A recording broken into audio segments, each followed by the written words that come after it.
the Hallelujah Mountains of China.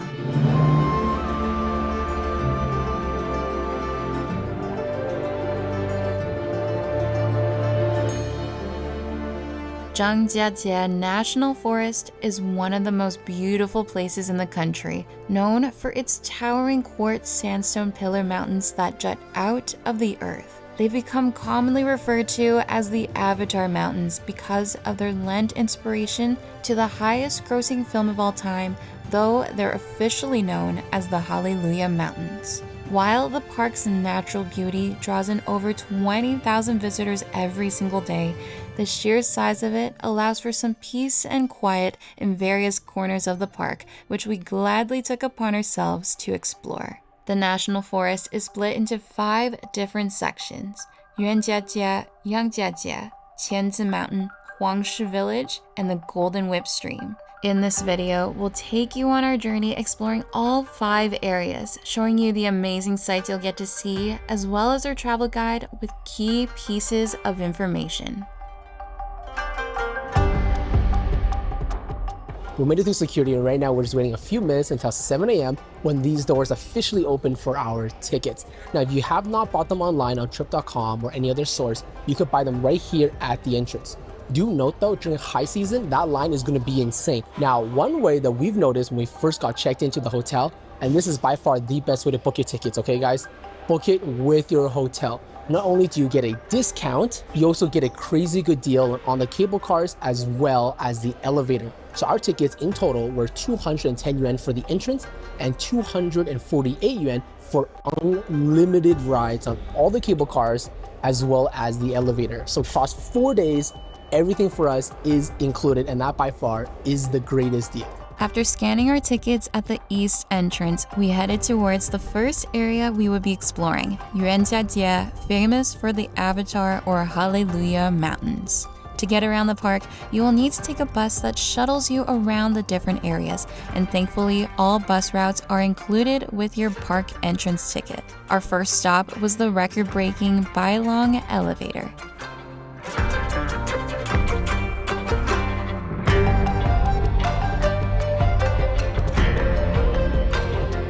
It looks insane from this view, just seeing how tall it is, and the fact that there's 3 different lanes. And by the way, each elevator is actually a double-decker. So each elevator space has space from the top as well as space from the bottom. Also, down here, we get a first look at these insane mountains. This is so cool. We're not even at the Avatar Mountains yet, but it already looks like we're seeing it right now.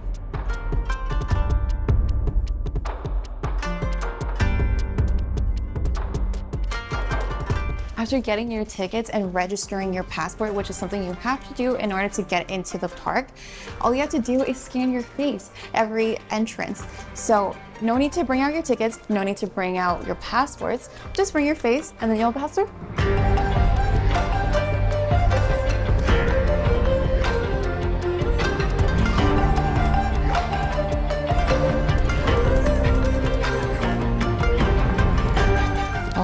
My goodness, are we on a movie set?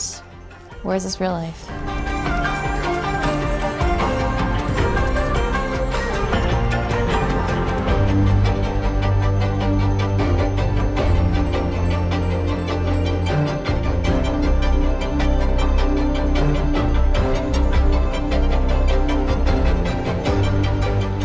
This pillar right here behind me is the hero of the entire Avatar Mountain because it is so narrow at the base and it rises by itself, jutting through the earth all the way up to the skies. It is absolutely unbelievable how beautiful this pillar is. There's no wonder there's so many people over here trying to capture the same thing.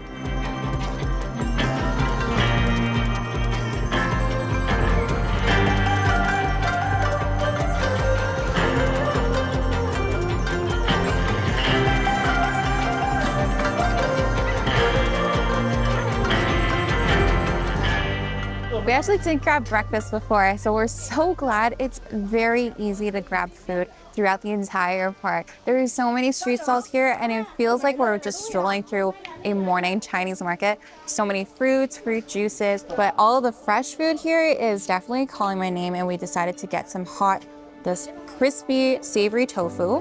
We got a couple of pancakes. One is a flatter like egg crepe, and then the other one is more of like a meat green onion pancake. It's so savory. There's a lot of like chili oil, sesame seeds on the outside, and the crunch is definitely from some cornstarch, and they grill the tofu. So on the inside, it's so soft, kind of milky, and the outside, nice and crunchy, salty, and it has a bit of a Sichuan flavor.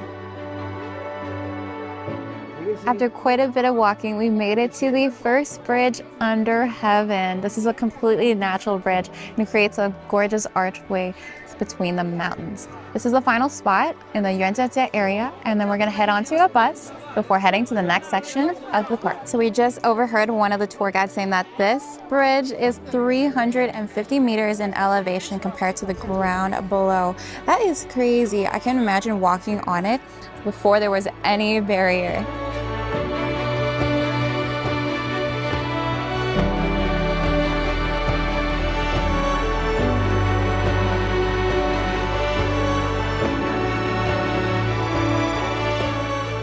We've just made it to our next section, which is called Yangjiajie. Now, do not get it confused with Yuanjiajie. That is where the Avatar Mountains are.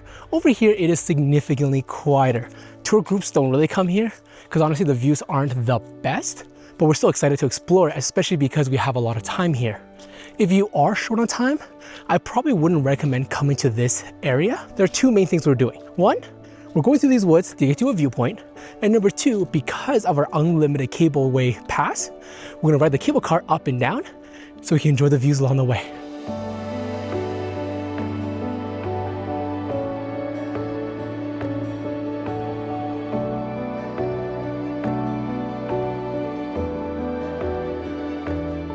Our flat paved path with some stairs is now done, and now we have to take on this challenge over here.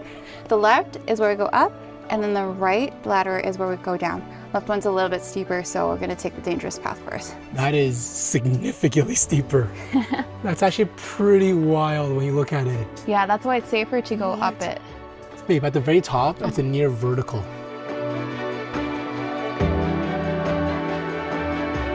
Yeah, this is actually pretty sketch. Yeah, I feel like when you have the dome part, it's hard to keep sliding your hands over the bar. Oh, this is so awkward. It's a little tight.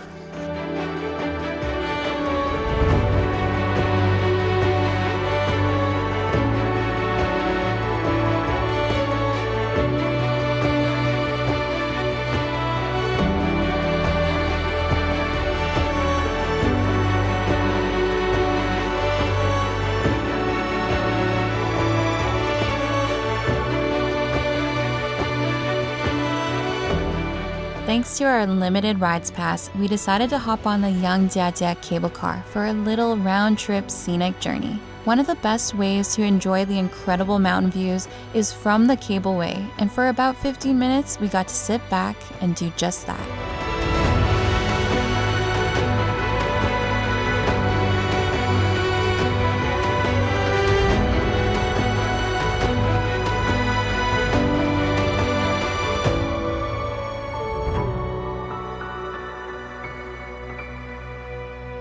Well, that was a very aggressive bus ride.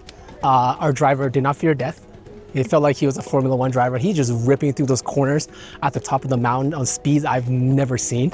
But we have made it safely over to Tianzi Mountain. And over here is a whole different section of the park. And arguably, this is what could be considered the second most popular after Yuanjiajie, where the Avatar Mountains are.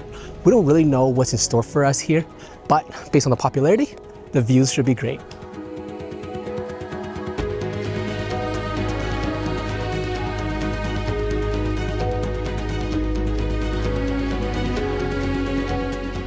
We were heading towards the scenic area, but as we were leaving the bus, we noticed that there was this massive alley filled with a bunch of different food stalls. So we decided it was time for lunch because it is 2 p.m. So we got some massive squid skewer, which was 20 yuan.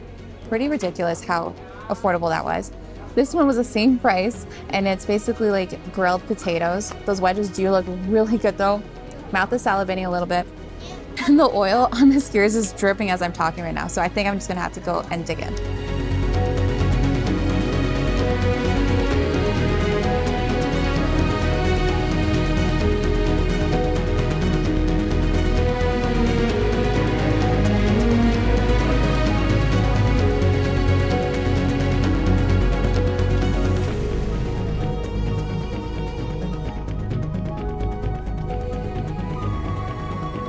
With 3 sections of the park checked off, it was time to ride the cable car back down and get ready for day 2.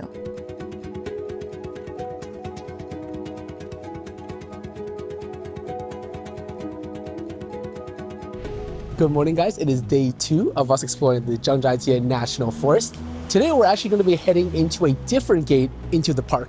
I believe there's like 5 different gates that you can head into. Today, we're going to go through the southern gate. And now to get there, we can't just go through the same entrance, obviously, that we went through yesterday. We actually need to go catch a bus. That should be about 15 to 20 minutes. I'll take you to the southern gate, and it should also cost 10 yuan per person.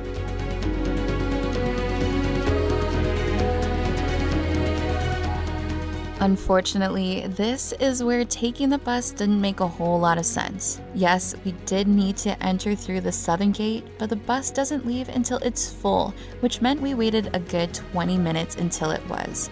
It turns out that if you use DD, China's rideshare app, it's actually the same cost if you're already a group of 2. When we got into the park, we were met with stunning views and a ton of monkeys. We hopped on the inner park shuttle bus to the cable car, where we visited the 4th area of the park, Huangshi Village.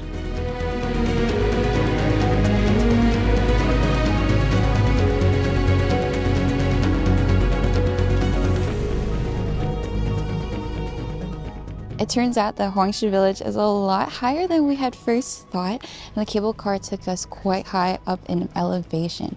Now, it's so much more beautiful than we had expected, which is such a surprise considering it's so much less visited. And we read online before that the Avatar Mountains can only be found in the Yuanjiajie area, but that doesn't really make sense to us anymore because we've been seeing them throughout the entire park.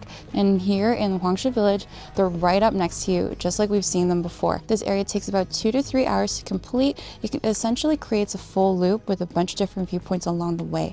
And hopefully we won't be encountering too many stairs up and down as our legs are killing us from the last couple of days.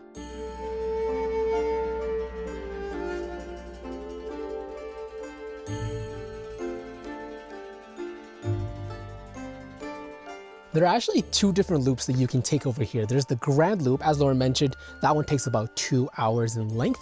Now there is a smaller loop to take if you're short on time. That one should reduce your time by at least half. So this way, if you didn't want to spend your entire day up here on this village, you can go ahead and take the shorter route, but you still get all of the major viewpoints.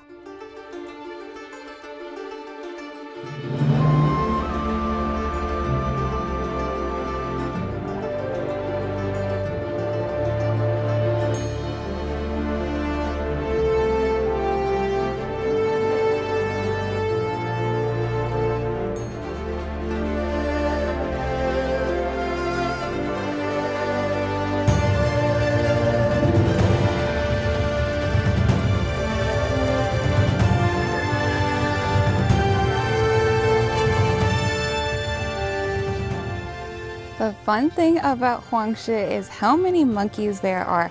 You do have to be careful though because they can be aggressive as we're looking for food. So don't have any plastic bags out, any little snacks out. Wait until you're done the loop before you start eating.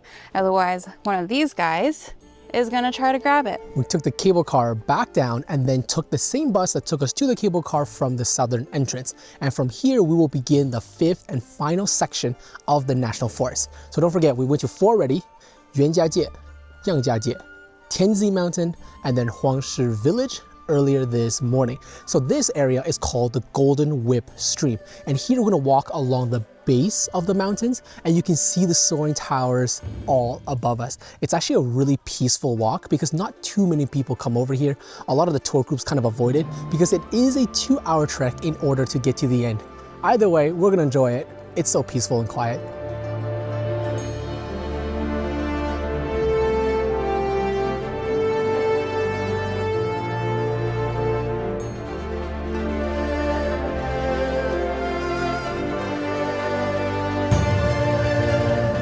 Without the crowds, this peaceful walk was honestly very enjoyable for Jason and me.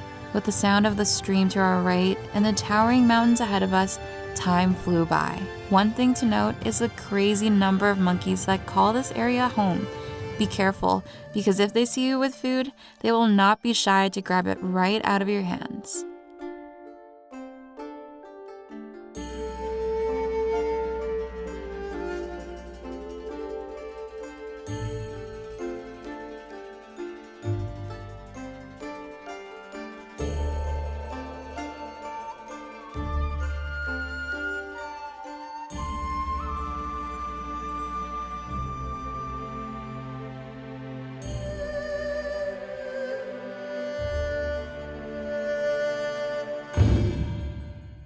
got pretty hungry walking the trail. It's also taking a little bit longer than we had expected. So we're here for a little lunch stop. Over here, we got 2 huge lamb skewers, as well as a little egg pancake. This one is quite similar to the one we had yesterday, and these two were only about 15 yuan each, so not too bad. We finally finished our walk along the Golden Whip stream, and it did feel like it was a lot longer than we had expected. Well, it was 2.5 hours, including our lunch break. Wasn't strenuous, but we definitely recommend that you only do it if you have the time and if you want to see the monkeys, but we did see plenty up in Huangshi. It seems like our time in the national forest is just about complete. But there is one other area that a few maps will show as a 6th section called the 10-mile gallery. It's a rather dull walk in our opinion that is in fact not 10 miles long, but only 2 kilometers. If you didn't want to walk, you could take the small train that runs alongside the path, which seems better suited for families. The views are just okay, especially after seeing the other areas of the park, which makes this area perfectly fine to skip in our opinion. With that said, we hope you guys enjoyed this travel guide on Zhangjiajie, and we'll catch you on our next adventure.